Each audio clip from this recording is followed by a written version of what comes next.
Welcome to Pearls of Wisdom, your guide to extraordinary weddings and events. I'm your host, Ashley Miner, and we're here to share expert insights and inspiring stories. Let's dive into the art of creating unforgettable moments. Welcome to another episode of Pearls of Wisdom. Thank you for having me. So we're switching things up, listener or viewer, if you're watching. I'm actually going to interview you today because anyone who hosts a podcast should have an opportunity to be the guest also.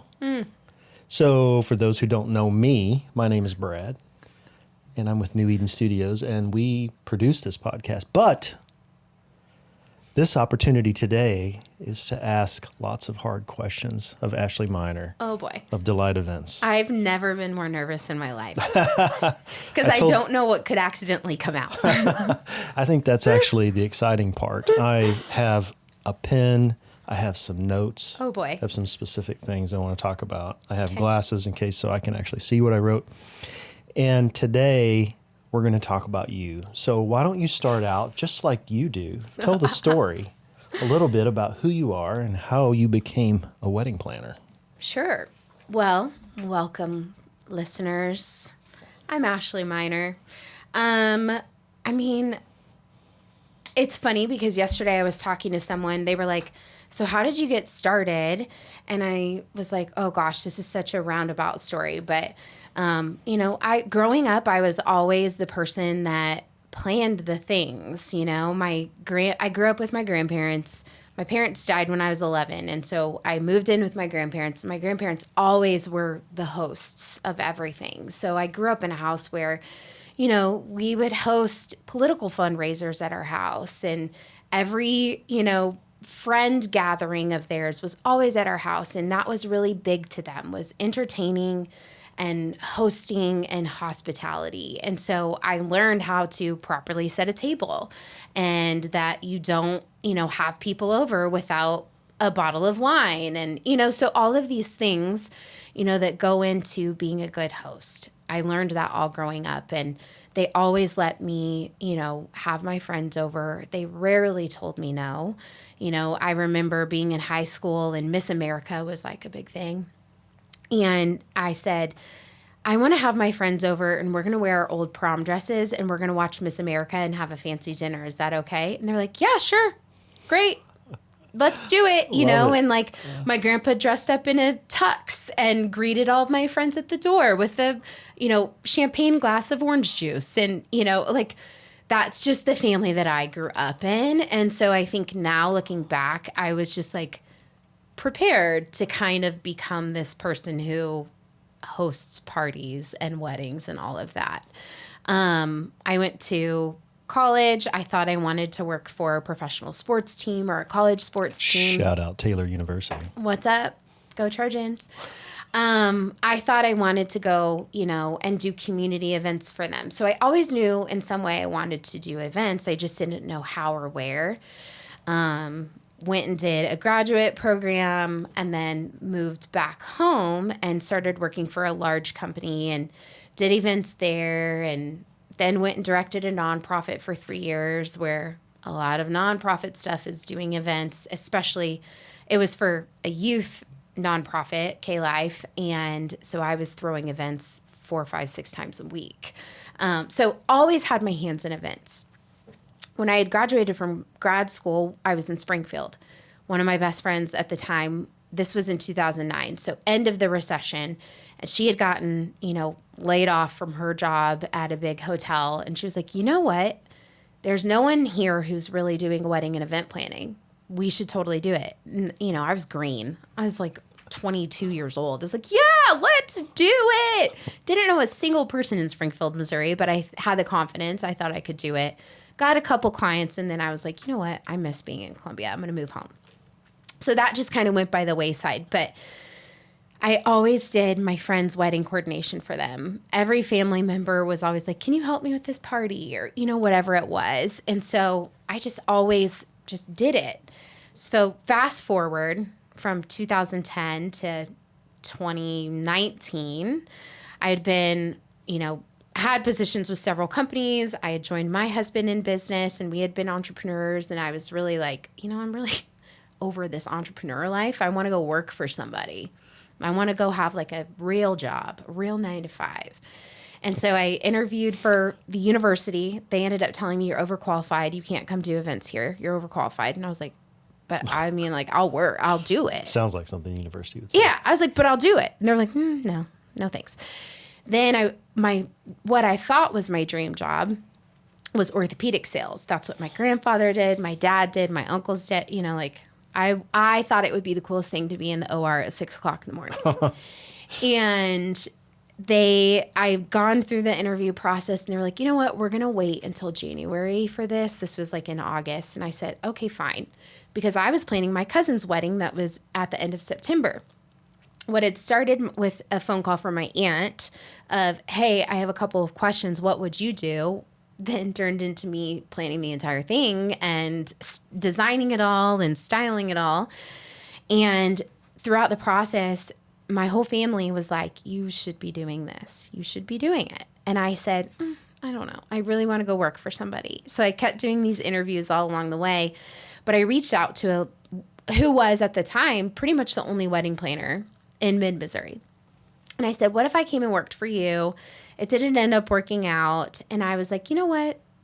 What do I have to lose? If I just did a few weddings, at the time I was like, I'm just going to do one wedding a month. Side hustle. Yeah. I'm going to do one wedding a month. And, then I can still do what I want to do. And so, yeah. So I was like, sure, I'll do it. So did my cousin's wedding on September, 29th. Announced my company on October 1st. October 2nd, I had my first paying client. And I was like, maybe I will do this. 2 months later, found out I was pregnant. A few months later, here comes the pandemic. But my thinking through it all was just be consistent. Just post every day, be consistent, make good connections. You can do it.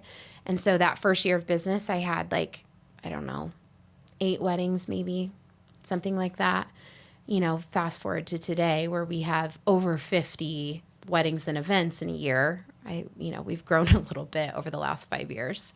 So I was actually recently thinking about the fact that you posted something about it where you were like, this is our 5th year or 5-year kind of anniversary or something like that. If you look back at the 5 years now, what do you think, what are a couple of pearls of wisdom that you've learned in that 5-year period about weddings and events? Just a few. Oh my gosh. I think the biggest thing, I can talk all day about entrepreneurship. I can talk all day about what it's like being a woman in business and how hard it is, but how rewarding it is. And if you are a woman thinking about starting a business, I will be your number one cheerleader because that's very important to me. But putting that to the side, I think, I look back at my own wedding, and it's funny because the other night I went to an event in Kansas City just for planners, and my wedding planner was there. And I walked up to him and I said, I saw that picture, by the way, that you posted in your story. And, over the last 2 years, I've lost 135 pounds. And so sometimes people don't recognize me. So I went to him and I said, Mr. Nolte, I'm not sure if I remember you. And he goes, Ashley Elizabeth Gross, which is my maiden name.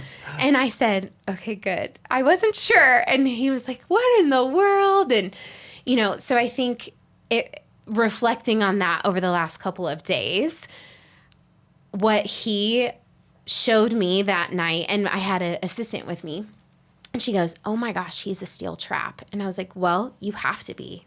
And in this business, in this position as a planner, I can remember every single mom and dad's name. I can remember their maiden name. I can remember the day that they came to me, the number one thing that they said that they wanted help with. But I cannot remember what I had for lunch yesterday. It's just how my brain works. But, that's the number one pearl that I think as a planner I offer to my clients is, all of these really, really, really important details.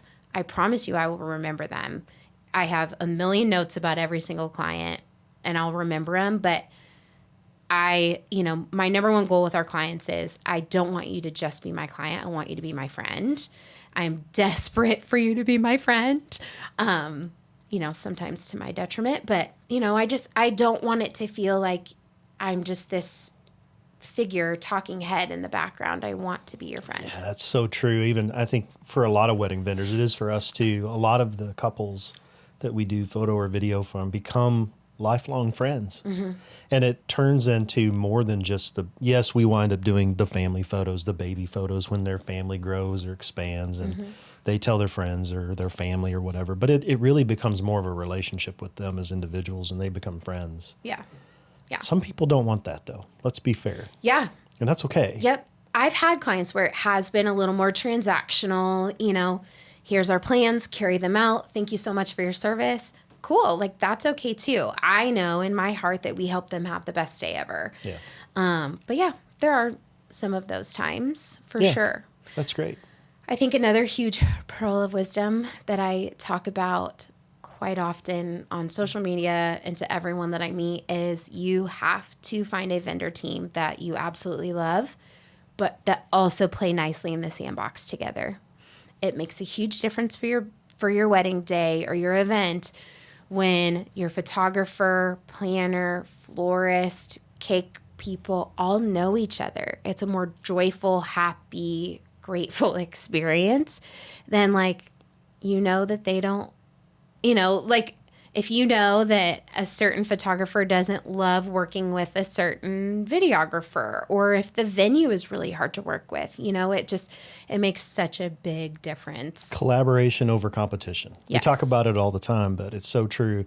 And also, I think we see that when we work together. Mm-hmm. We've had situations at weddings. I'm thinking of a recent one where in the middle of the ceremony, it starts to rain. Yep.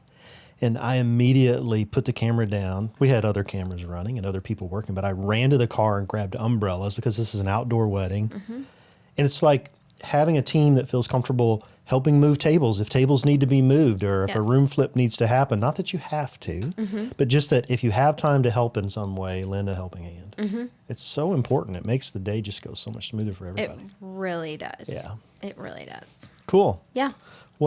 Any other pearls you want to share? This is your opportunity, by the way. Oh, my gosh. Do I get to talk about all my pet peeves as well? No, we're going to get to that, actually. Yes, I have a section, and it's a very large section, by the way, mm-hmm. of hot takes. Mm-hmm. Yeah. We're going to talk about a few hot takes. So jump into those if you want to, though. Chargers are not plates. Mason jars need to leave forever. Okay. Eucalyptus is not a more affordable option. Candles should be lit for photos. I am very familiar with that one. What else do we want to talk about? Okay, I have so many specifications. I have a lot of hot takes. I'm going to start off with one that I want to talk about. That's why I have my little list. I have to put my glasses on so I can actually read them. But styled shoots. Let's talk about styled shoots. Sure. How do you feel about styled shoots? I personally choose to do one a year. Yeah. I think people can get really... I think vendors can get really tied up in, I want to do all these styled shoots because it gives me so much content.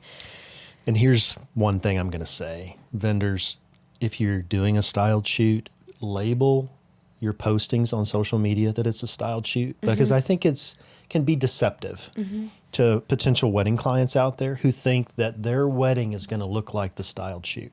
And you and I both know that doesn't happen. No.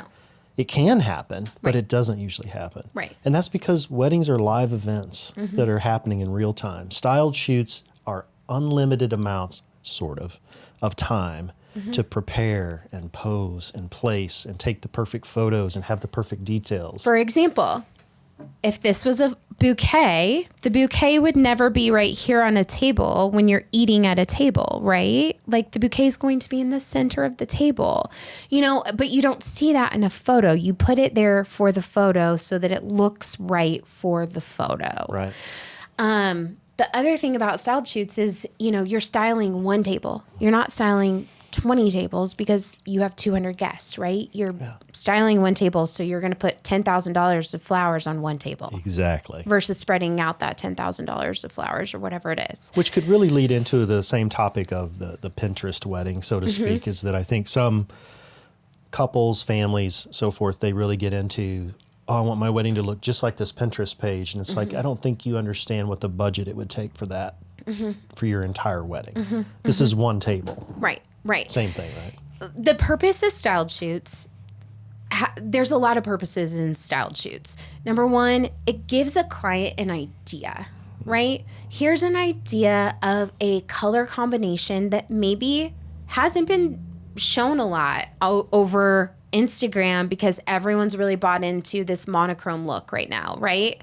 But if you're putting apricot, plum, blush, and navy together, what would that look like? That can give someone, I don't even know what I just said in that color combination. It sounds pretty in my head, but I don't know. So like you get to play. Yeah. That's number one purpose is you get to play and show a client what is possible outside of what you're seeing on Instagram or at some real weddings. Number two goes back to collaboration over competition. You get to collaborate maybe with some vendors that you've been dying to work with or that you haven't worked with a whole lot or that you want to develop a really strong partnership with. Yeah, could be a social event. Right. And so it's like a really nice opportunity to collaborate without these like hard deadlines of a ceremony is starting at 2, so that arbor better be done by 12:30. Right. You know what I'm saying? And for vendors, I think it's an opportunity to be creative and just focus on just the creativity aspect of it as opposed to I'm having to execute based on this schedule. Yep. So I think that's important. Yeah. One of the pet peeves, and of course this has been kind of circulating around the socials lately, is just people not telling people that this was a styled shoot versus nothing people gets thinking me it's going. a real wedding, you know, and it's like, that's not a real wedding. Yeah, nothing gets me going more than that. Well, there are a lot of things, obviously. I have a lot of pet peeves, but, just be honest. Yeah. Like, this was a styled shoot. This was not a real wedding. Exactly. If you're going to submit it to a publication, submit it as a styled shoot, not as a real wedding, because it wasn't. And that's very misleading to a potential client who expects that level of a wedding at your venue or that you designed or whatever at a certain price point. Right. It Totally just, agree. we're in mid-Missouri, right? There is such thing as a budget and we have to be aware of that. And that starts with your marketing. Rant over. All right. Next hot take. Sure. How do you feel about wedding party entrances? I'm over them. We could make a list of things, by the way, I think that would be things that we think should die from the wedding. Super over it. I've been really coaching my clients, educating my clients about, hey, let's not do individual entrances. Why, if you really want them all to come in together, just do it as one big group or just do groomsmen, just do bridesmaids. Super in favor of the couple. And don't feel like you have to pressure your wedding party into coming up with some creative, really fun entrance that usually works out to not be so creative or very fun, honestly. And I can't tell you how many times the bridesmaids and groomsmen do not know each other. Yeah. I am a very much, like, I will hug you once you're my friend, but don't touch me until we're friends. Yeah. And so nothing... Personally, I would be like, if some guy was like, okay, and now you're going to open a shot and pour it down my throat, I'd be like, no. Right. I am not doing that. Totally agree. And some people don't feel comfortable saying no. That's so true. I just try to say it's no for them. Yeah. Okay. Jumping into sort of the more on the planning side of things. Okay. Let's talk about venues with day of coordinators. Misleading term. Agreed. Times 2. Number 1, a venue coordinator is there to take care of a venue, not to take care of a client. They're almost more like a property manager to me. Yes. In that regard. Yes. They're there to refill toilet paper. They're there to make sure a bar looks presentable. They're there to make sure that the venue is perfect for the client. Yes, most venue managers or event managers will make sure that a client is well taken care of, right? I'm not going to make it sound like they're not doing a great job because they are. They are valuable. Yes. To have. I think every venue should have a venue manager. Because there are venues that we know where people just hand the keys and then they walk away and there's no one. Yeah, this is not the Wild West, people. Yeah. It is 2024. Have someone at your venue. Yes. I like huge proponent of that. Yes. But a venue manager for a client is not there to be a coordinator or a planner. Okay, second half of what you said, day of coordinator. Hate that term, wish it would die. Because there is no such thing. I actually wrote it down in quotation marks. Ugh. For that reason. Yeah. It's I knew just this would be a good hot take. So yeah, it's not a thing. If someone is saying they're a day of coordinator, they are showing up on September 21st and saying, okay, now what? Right. That defeats the whole purpose of having a wedding coordinator, planner, manager, because I would never, ever walk into someone's wedding on the day of and say, okay, what do you have for me to do? What should we do today? Yeah, exactly. La-ti-da. No. Totally agree. Yeah. So what our company calls it is final stages planning. And our work starts on day one, and we're always aware of what's happening because our clients use an online planner that we give them access to, so that, they are planning their wedding, up until that 60-day mark. We're coming in at the 60-day mark, making sure all those plans are happening and putting the bow, Do you think that's a good option for the bride or the mother of the bride who wants to be super involved?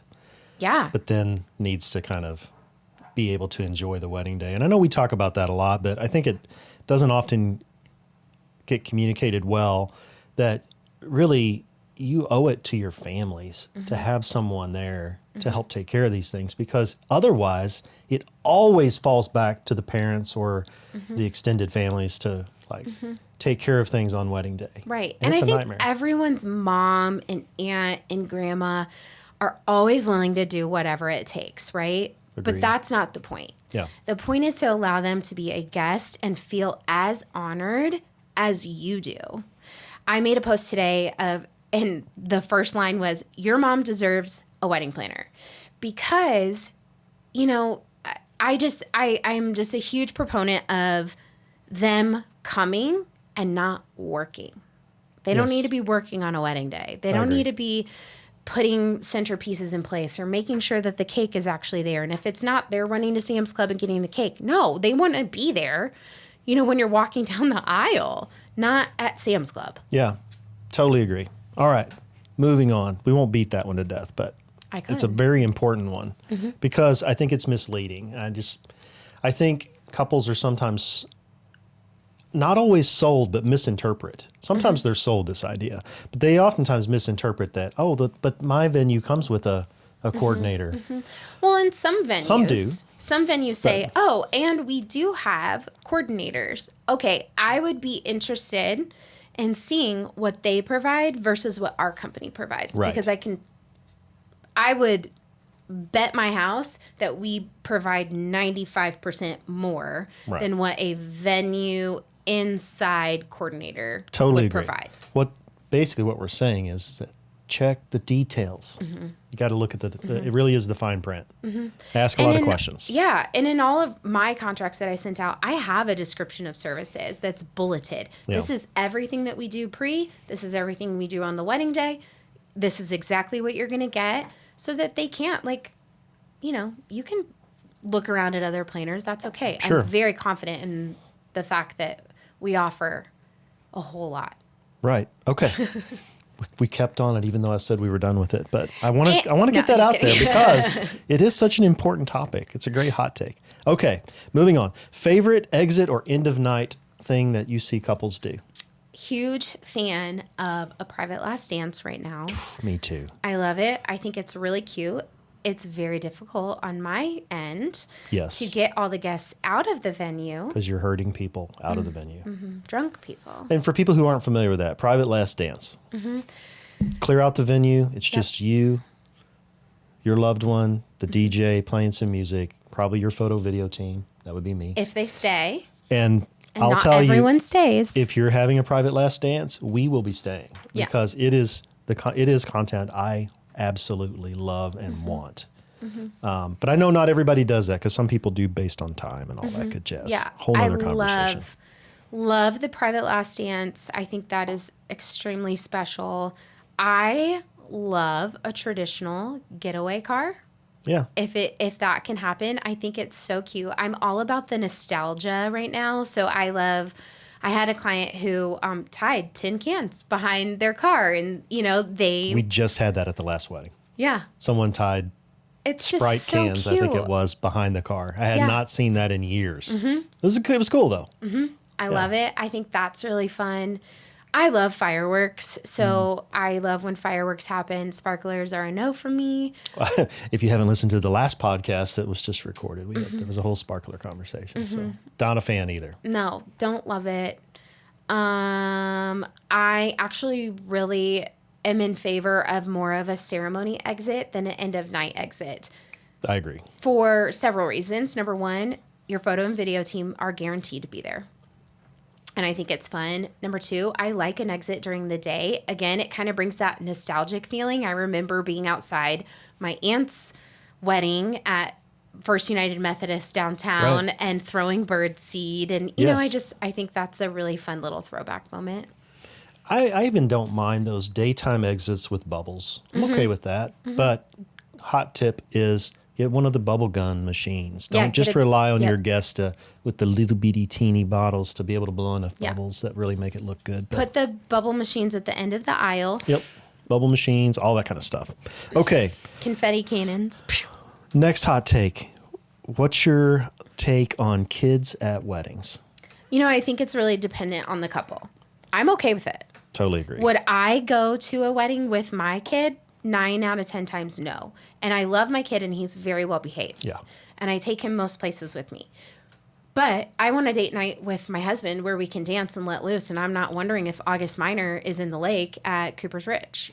Or I'm also a fan of the idea of if you want to bring them to the ceremony, and then after that they go off to, you know, with grandparents or whatever, and then you have the evening together, you know, just the two of you. I think that's good too. I think that's nice, but I think it is couple dependent. You Totally know, agree. some are like, I'm just not a kid person and I would rather not. I think that's okay too. I mean, I got married on New Year's Eve, so it was a really late night. Yeah. We didn't have any little kids.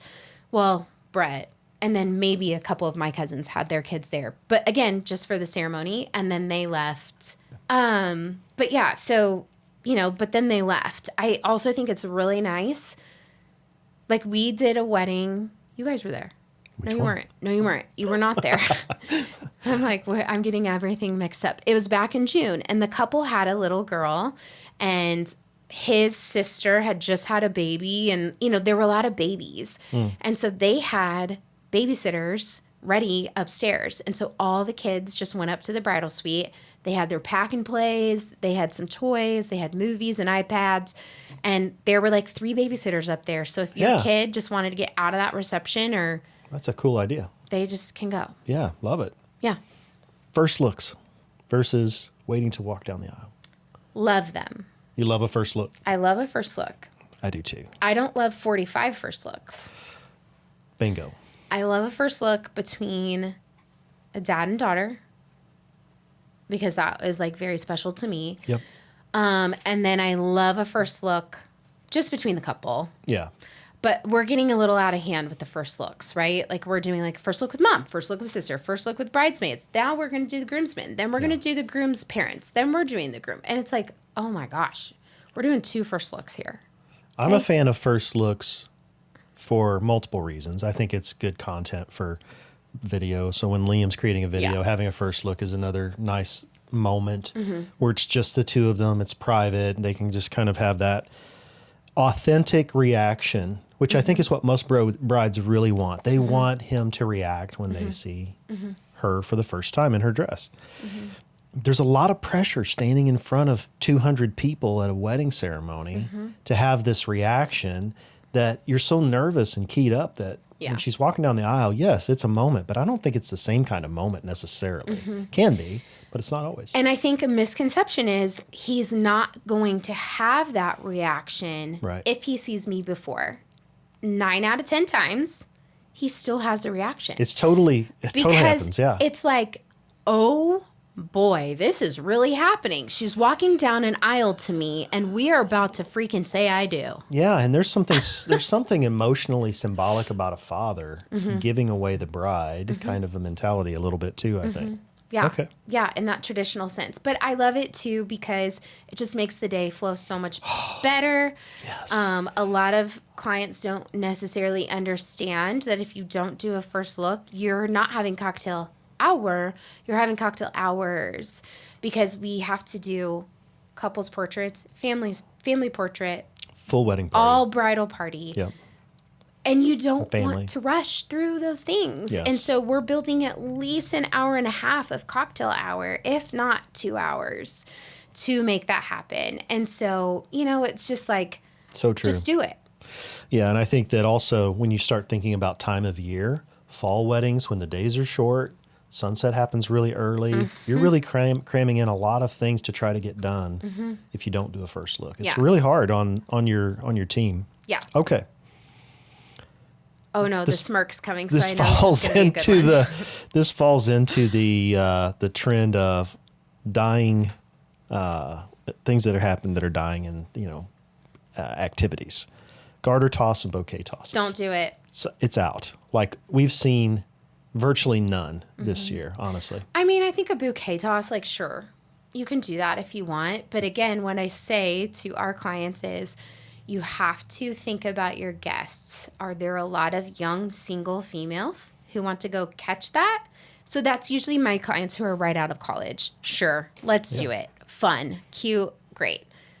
If you're in your 40s and you're getting married, we probably don't need to be doing a bouquet toss because 90% of your guest list is going to be married or in a committed relationship. Garter toss, please do not objectify me in front of my grandmother. Exactly. Gross. So true. So true. In that same vein, Yes. cake cutting, feeding of the cake to each other. What are your thoughts on that? I think it's kind of a dying trend somewhat too. I know people do it, but most people, when we talk to them, they say, I don't really know why this is a tradition. I don't think most people know like the history of the tradition for sure. Yeah. Again, right? Like it's a tradition, it's a ritual, it's what your grandma wants to see, it's what your mom wants to see, like whatever. So if that's a big deal to you, do it. But if it's not a big deal, that's okay too. A lot of our couples, especially this fall, are wanting to do a private cake cutting just for the photos. Cool. Not even do it so like everyone's watching. Yeah. But then again, a lot of our couples are getting away from cake. I agree. They're We doing see a lot of different more desserts. individual things or different desserts. We've seen cookies. We've seen all kinds of other options for dessert. And sometimes it's just a small cake for just them, which is always kind of interesting. But yeah, I like the idea when it comes to cake cutting. I'm a fan of the right after they're announced in, do the cake cutting, get it out of the way. Oh, yeah. Because it always, instead of trying to make it a big event, because no one can really see it very well. So just have them come in, cut the cake, and move on if you want to do it. Do you want to know my thoughts about a reception flow since we're talking about Yeah, it? sure. Let's hit that. Absolutely. So I feel like I don't know this, but I feel like I might have started that trend of doing the cake cutting right away. I'm here for it. And that takes a lot of education for my clients, right? And that's in our very first meeting that I say to them, hey, let's talk about a reception flow. I'll tell you what I think works well. You can tell me to buzz off. You hate it, but I'm telling you why it works well. So what we suggest for a lot of our clients is to do a cocktail hour, grand entrance of whatever you want. If that's, I am a fan of the couple having their grand entrance. I think that's always a cute moment. Yeah, an announcement. But then almost always we go straight into cake cutting. Number one, because I think if you have a really cool cake with some pretty flowers, that's a display piece. And so I want that to be in the center of the room, center of the dance floor, have its moment. But then it has to move. Yes. So that has to get done first. It also lets guests know that they can eat the cake. They don't have to just look at the cake for the whole night. It also gives staff time to cut the cake And it gives have it the prepared. kitchen staff time. And so we do that first. And then almost always we'll move into your first dance. Because you've asked your guests to wait all this time, nothing gets me going nothing during a wedding reception gets me going more than when everyone's chattering during the first dance. That's a very special moment for you. And you want to listen to the music and you want to have your little conversations and steal a couple kisses and not be like, Uncle John, will you shut up? Yes. Or you're seeing me looking at Uncle John like, please shut up. So we'll do your first dance, welcome the guests, move into dinner, toast, and then everything else from there is like pretty traditional. But I do like doing a cake cutting first. I do too. I like it too. But I'm not married to it. Got it. Pets and ceremonies. If you have a pet babysitter, Bingo. I'm cool with it. Yes. Have a handler. Yeah. Yeah. Yeah, you need someone who's in charge of that pet, and it's not me because I have 4,000 other things going on. And it's not the ring bearer. Mm-hmm. It's not one of your brides. Child. It's not one of your bridesmaids, probably. Yeah. Another light. They're all going to sleep. It's fine. Okay. I love pets and ceremonies too. Me too. But I agree. They need a handler. Bridesmaids' dresses. Same or different in colors and styles? I'm a huge fan right now of mixing colors and patterns and letting your bridesmaids choose because everyone has a different body type. Yes. Everyone looks different in things. You know, your 16-year-old sister looks very different than your 35-year-old sister-in-law who just had twins. You know, I mean, it's just not fair. And so, huge fan of everyone choosing their own dresses. But I really love the trend right now of like patterns and textures and kind of mix and matching. I like it too. Mm-hmm. Wedding vendor dress code. You know I have feelings about this. I do know you have feelings about it, and I think we need to talk about it because it's not a topic that comes up as often as I think it should. I think that vendors have been paid generously for their service, and so I want to acknowledge that very first. You have been hired based on your service, not on what you look like, and I do not want that to get misinterpreted. However... Here comes the but. However, you are also being paid to be at a function where everyone else has a dress code, and so you should follow suit. That's my nice way of saying, please stop showing up in athletic gear. Please stop showing up in jeans. No one else at the wedding is in athletic gear or jeans or flip-flops. Like, flip-flops, fine, whatever, I guess. But I think it is important to be professional, just like you would at any other job that you would be required to go to. There are some photo video... Unless you work at VU and then you can show up in pajamas and that's okay. Apparently, yeah. There are some photo video folks that I've communicated with, and their philosophy is that they actually will dress one step above, if possible, what the guests will. Mm-hmm. I wish that was always the case. I think that's rare. Mm-hmm. Mm-hmm. I think it's probably usually the opposite. And listen, yeah, I'm all about comfort. I know it's a long day and everybody needs to try to be comfortable and all that, but I think it does lend itself to your professionalism on how you kind of show up. Mm-hmm. So, yeah. Okay. Yeah, well, I wish everyone would just kind of level up just a little bit. We didn't beat that. I could have been a lot more cruel. Yes. Okay. Favorite wedding playlist song? I mean, I have several. What's your favorite, though? My number one favorite song of all time is "Rich Girl" by Hall & Oates. Okay. So I love that. I don't know that it would like make a playlist, but I do love that song. I think everyone gets on the dance floor for literally anything Bruno Mars. I don't know. Yeah, for me, it's Mr. Brightside. Right now, that's kind of in Columbia for the people of the 2000s. And I'm not part of that generation, but you know what I'm saying is that's a Liam. Yeah, that's his generation. Yeah, I know. But I do like the song. Yeah, I know a lot of people are like giving the song September like a lot of hate, but I love that song. Yeah. Do you remember? I will always get on the dance floor for that. Yeah. But I'm like a live music band. We're gonna get to that. Person. In fact, that's on the list. Let's just hit it right now. Band versus DJ. Band. All day long. All day long. Here's one thing that people maybe need to consider though is that. Number one, bands are more expensive. Yes, we know, because there's usually more people. Most of the time, they're more expensive. But also, bands have a set and they take breaks. Mm-hmm. So you need to have be prepared for an option in between the set breaks. Mm-hmm. So. But a lot of bands also have a DJ. Yes. So they know, like, we have these set songs, in our DJ playlist. But yeah, band all day long. I think you will have more people on the dance floor with a band than a DJ. True. Because they feed on that energy, and it's just like such a fun feeling. Again, I think it's my love for like the early 90s when I grew up going to weddings and it was only bands. Right. And so I just love it. I like it too. Okay. Here's a topic that every planner loves, I know. Sure. Venue versus backyard versus church, or combination of.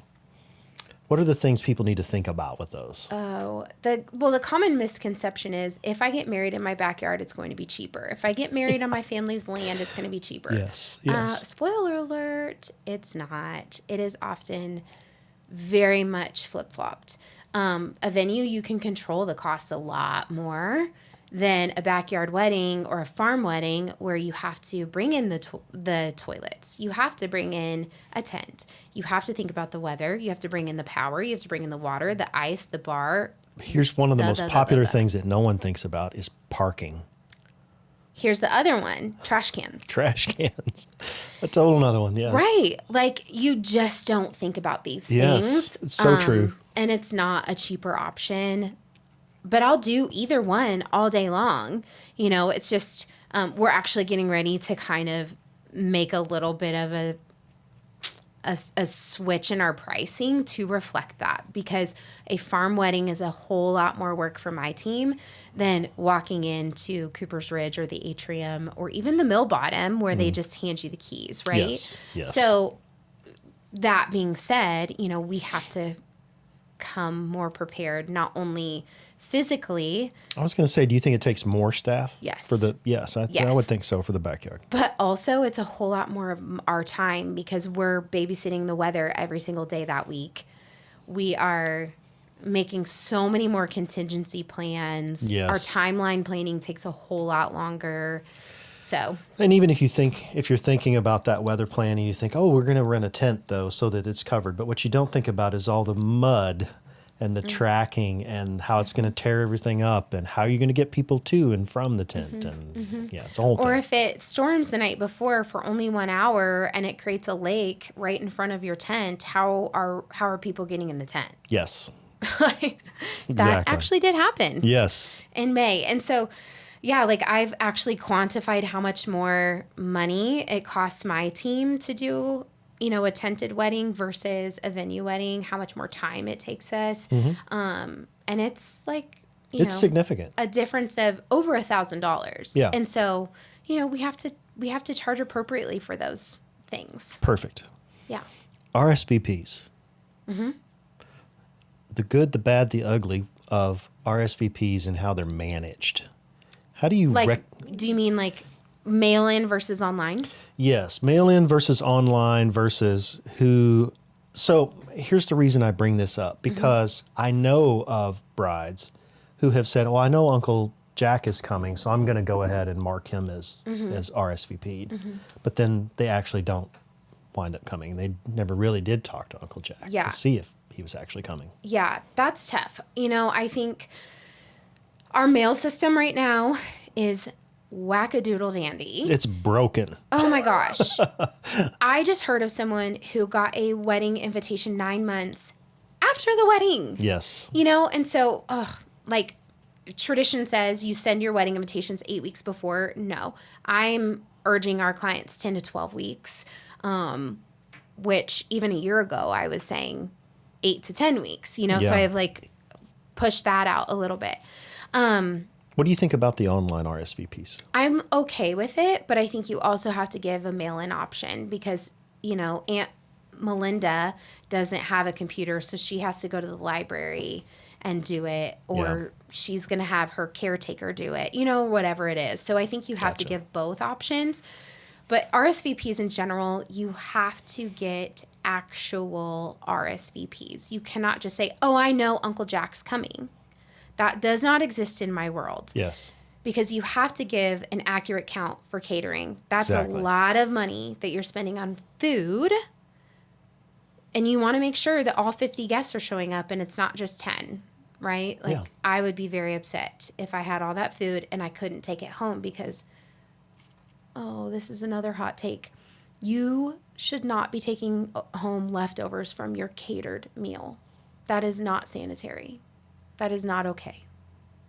Stop doing it. I didn't even know it was happening. Oh, I haven't ranted about this I to don't you. think I've heard this rant. Well, we'll do this off camera. That's great. Yeah. Okay. Unless it goes immediately into the fridge. That is my one caveat. Yeah. But if it's left out for 5 hours, that should get thrown out. Please stop taking that meat home. Not cool. You will get sick. Yeah. Yes. Okay. One of the topics I want to talk about was kind of a hot take. Chargers. No, not Chargers. I didn't even know that was the thing either, the Charger thing. Kansas City versus St. Louis versus mid-Missouri. I know there are differences in those markets from the perspective of even interacting with venues, how venues' expectations, mid-Missouri, as far as like how it is working in those areas versus mid-Missouri. Because we're a fan of mid-Missouri venues and vendors, and we think we have such a great crew for this area. I love everyone in this area for the most part. For the most part. There are a few of you out there that could improve, but hey. I would do without. St. Louis, Kansas City versus mid-Missouri. Yeah. I mean, we all work in all of those markets. In all of them, yeah. So I will go anywhere, would love to go anywhere. You know, I think a big misconception, and a lot of people ask me, like, where do you love working? And I'm like, honestly, I love working in mid-Missouri. And I think a misconception is that the bigger budgets are on the planning side, right? So I'm talking about the pretty things. Right. The bigger budgets are in St. Louis and Kansas City. Yeah, I think as a whole, that is true because there's more people there. However, you know, I have done amazing weddings in mid-Missouri with amazing, very, very healthy, generous budgets that stretched a lot further in mid-Missouri than they would have St. Louis or Kansas City. Whether that's because, you know, some of our vendor friends choose to give our clients discounts, or I know who to go to for each thing. But yeah, I would work in mid-Missouri 99% of the time. Totally agree. Yeah. If I had a choice. There were some interesting characteristics about some of the venues too, in different areas, and some of their, people having to be done and over the night having to end earlier in some of those locations. Times are so much different. Getting into those venues later, like you can't be there until a certain time. Those are the kinds of things I've noticed that they seem like small details, but when you're trying to lay out your day with your planner and the schedule and all those things, they really make a difference.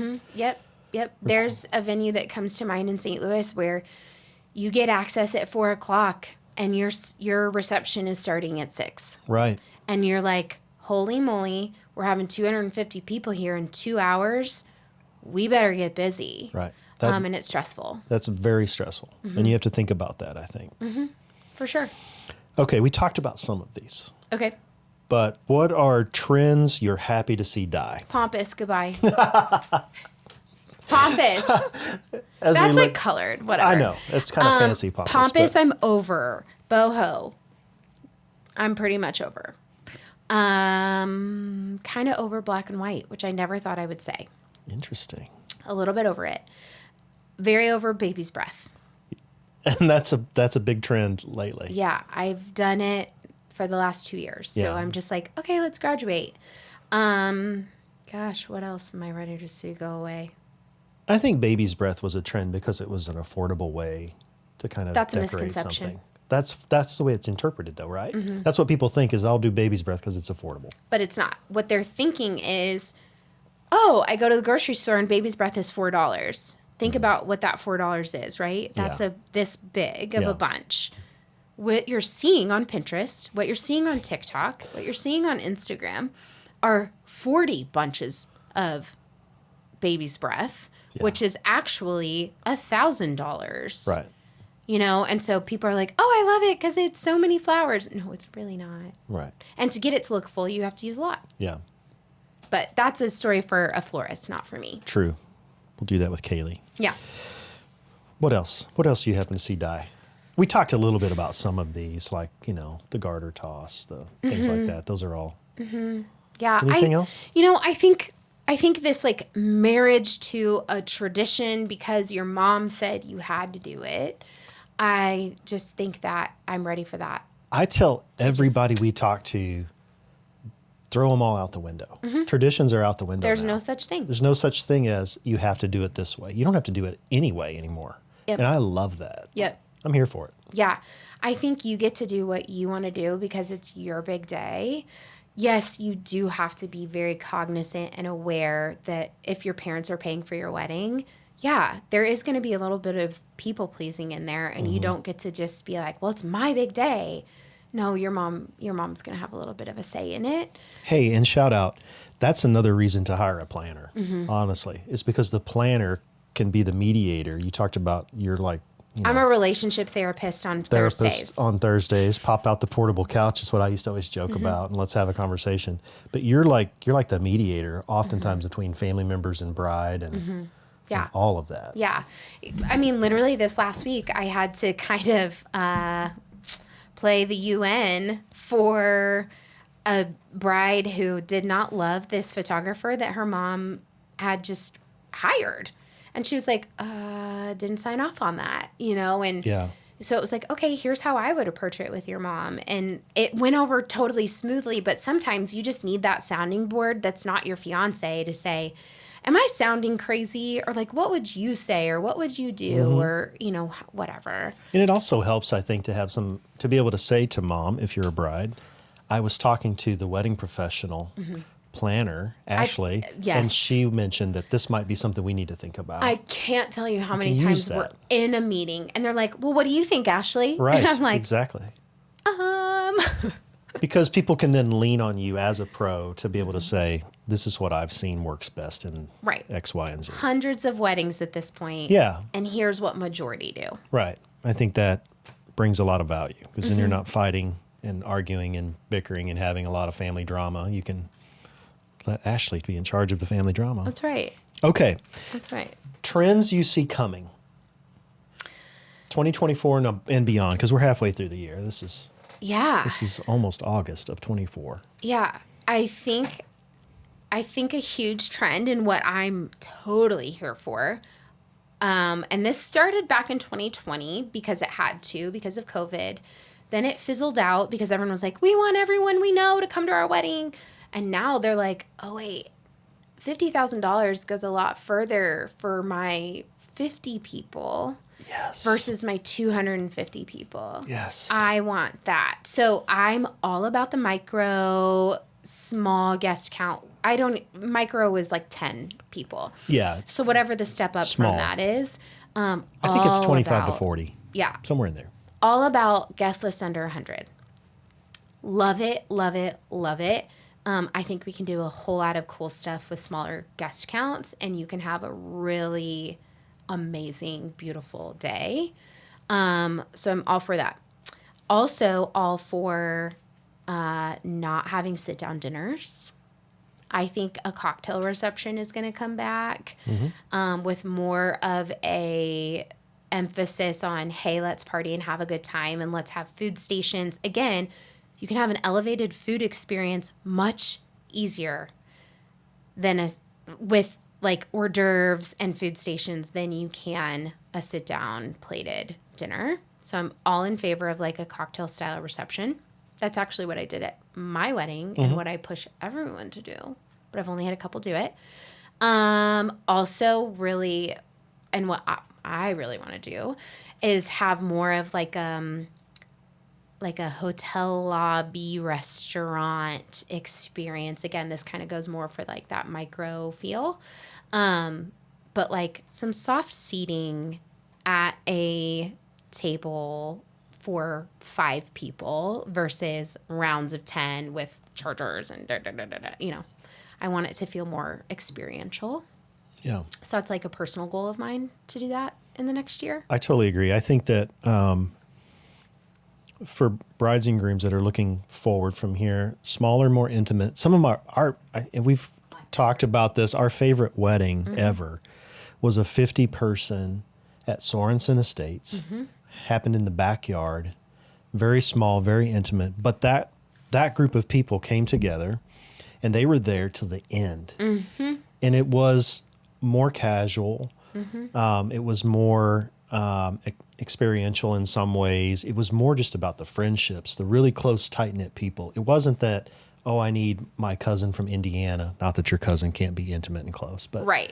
it was just their close friends. Right. And they all just, it was just, you could feel the love in the air as the song goes. But Yeah. that We've was had a couple perfect. small weddings this year at really different venues. Yeah. You know, and I think that, you know, and the food was amazing. Mm-hmm. The bar was top notch. You know, they had really cool bands and DJ, you know, just much different things that you can do within a nice, healthy budget for a smaller group of people. Totally. All for it. Love it. What else? What else is coming? I think colorful weddings, Yeah. you know, we've again been in the baby's breath white era for a very long time, greenery era. Like we just did a bright pink and bright orange wedding, and that was like amazing. Loved it. So I'm all for the color. Obviously I'm a colorful person, so Right. I love Yeah. that. Seeing that a lot in the flowers too. The florals being much more colorful than they are sometimes. Yeah, I love it. I don't know. I feel like we've this year are seeing a lot of elopements and then come home and let's just focus on a reception. I don't know why, but I'm seeing that a lot. Yeah, I think another big thing moving forward to next year is full weekend celebrations. So starting with Speaking a of experience. rehearsal, a welcome party, then you have your wedding day, you have a brunch, you know, and so I think a lot of people are moving more towards having a full weekend experience versus just like a wedding day. Yeah. I think that lends itself to the smaller groups too. You're seeing that more. Yeah. What are your thoughts on this idea that some are saying that fewer and fewer people are getting married? Oh, no way. No, I don't think see so? that. No. No. You know, there's a lot of buzz right now, like amongst wedding vendors Right. and the Exactly. community that like, oh, bookings are slow and not as many people are getting married. And like, I'm going to be out of a job in 6 months. It's like, no, I don't think that's actually the actual truth. What I think is happening is every Tom, Dick, and Harry is becoming a wedding vendor Yes. and is undercharging, and they're getting the business versus my friend over here who's been in the industry for 7 years and is appropriately charging. Yeah. That's the truth. That's what I think is happening. I think you're right. I don't know that that's based in fact. In fact, no one that I know is talking about that. But I do think that there is some merit to that. For me, we are not slowing down. I haven't really seen whatsoever. it with our bookings either. I think we are exactly where I expected we would be. So I haven't seen any slowdown. But you do hear the vendors out there kind of crying about, gosh, I'm just not getting any. Yeah, this is a record-breaking year for us. Yeah, Like, I we have agree. never done Us this too. many weddings and events. You know, I mean, it's record-breaking. So I don't know Yeah. why that is. But Yeah. I don't buy into this narrative that bookings are down and people aren't getting married. I don't No either, way. but that's kind of the circulating talk that people are saying, oh, I just don't think as many people are getting married anymore. I don't think that's the case. Well- but I do think people are possibly choosing different types of weddings. Maybe it's not the giant grand wedding that they wanted. Maybe it's more of the micro wedding or the small wedding experience or the elopement or Right. all of those things. Right. So, Well, and I often say, like, I was very lucky to start my business when I did. You know, at the end of 2019, I only had a few clients going into 2020. And so I didn't really experience the whole actual COVID cancellation time. I had one cancellation and it was a reschedule. And then, you know, people say there was a wedding boom after that. I don't know, because it was just like normal business to me. yeah. So maybe, I don't know, talk to me in another 5 years and see where we're at. But like, I don't know. Well, that's actually the next question is you've just completed the 5 years. We're coming Coming up on October the 5 1st. years. What's the next 5 years? What are your goals and dreams and aspirations? What do you want to see happen? You know, a big focus for us, for me, since day one has been I'm such a team person. I grew up playing sports. And so I always wanted a really strong team. And that started year one for me. I had an amazing intern, My husband worked for me, like I remember anyone, that. anyone that I could find to work for me, I brought in. And so I was with your husband at a wedding while you were in the hospital delivering because I had a baby. So. I had a baby and I had a wedding, and my sweet husband and intern did that wedding for me. Yes. With you guys. Yes. Gosh, what a time. Wow. So big focus of mine is team building and building our team. Right now we have like a sliding glass door of like 15 plus people who help us in some capacity or another. And so I'm really focused on bringing on some more assistants, really focused on building our current assistants to become associate planners so that they can handle their own weddings and events and, do what they want to do. I have someone starting to really focus on the Kansas City market. And so she'll be bringing in, working for Delight, but bringing in her own weddings in the Kansas City market. And so kind of where I think we're trending is being in different markets across Missouri, but I'm not at all of them. Yeah. So, yeah, just continuing to build. That's a big transition of going from being the person at every event to the person at every event to having multiple teams in different events. Mm-hmm. That's scary though. It is. But, I don't know. In our first year, we had a weekend where, we had 2 weddings in a day. And I was like, oh my gosh, can we do this? But lucky for me, I know a whole lot of really, really great people who trust me. Yeah. And they, were like, yeah, I'll do this for you. Hopefully I do you justice. And they all have, thank God. But yeah, there's weekends this year where we have 4 weddings in a day. I'm at 1. I'm not at all 4. Yeah. But that's because I put a lot of emphasis on training our team and finding the right people to be on the bus. Very cool. Yeah. Well, thanks for doing this. I think it was good for everybody to get to know a little bit more about you, but also pick your brain a little bit, about what do you like, what do you enjoy, what are you here for, what are you not. I think it's fun. There's a lot more where that came from. But I know we should probably do start. Another one, but we could create an entire series on, nightmare stories and, things that went wrong, things that went well. Yeah. Hot takes. Come to me after the fall season. So from like now until the end of the year, we have 21 weddings and events. So it's like, I'm sure after that blitz, I'll be like, oh, here's some more stories for you. We'll revisit this in like January. Yeah. And see what kind of stories we have then. Perfect. Thank you for doing this. You bet. We'll do it again. Ta-ta for now. Thanks so much for tuning in to this week's Pearls of Wisdom podcast. I'm your host, Ashley Miner with Delight Events. As always, you can find us all over the internet by following us on Instagram at Delight Events Mo and on Facebook. And please consider leaving us a review here for the podcast. Subscribe if you're on YouTube or on Spotify. Thank you, and we'll see you next time.